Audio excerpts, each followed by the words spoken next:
శిశువుకి sponge bath చేసినప్పుడు గోరువెచ్చని నీళ్లలో మెత్తటి టవల్ కానీ వైప్ కానీ తీసుకుని మొదట తల నుంచి కింద కాళ్ళ వరకు క్లీన్ చేసుకుంటూ ఒక్కొక్క భాగాన్ని క్లీన్ చేసుకుంటూ వెళ్ళాలి.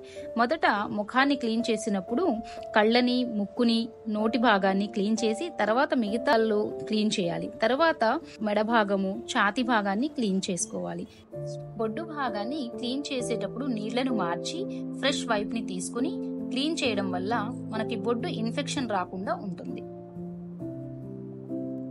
బేబీని జాగ్రత్తగా ఒక వైపుకి తిప్పి వెనక భాగం, వీపు భాగాన్ని క్లీన్ చేయాలి. తరువాత కాళ్లను, పాదాలను శుభ్రం చేయాలి. లాస్ట్లో డైపర్ ఏరియాని మనం క్లీన్ చేయడం అనేది మంచిది. కాటన్ మెత్తని టవల్ తీసుకుని బేబీని ర్యాప్ చేయాలి. ఆ ర్యాపింగ్ ఎలా చేయాలి అనే పద్ధతిని ఇక్కడ వివరిస్తున్నాము. ఇలా చేయడం వల్ల నవజాత శిశువు స్కిన్ మంచిగా, హెల్దీగా ఉంటుంది అండ్ ఇన్ఫెక్షన్ రాకుండా ఉంటుంది. అలాగే వేడిగా మంచిగా నిద్రపోవడానికి సహకరిస్తుంది.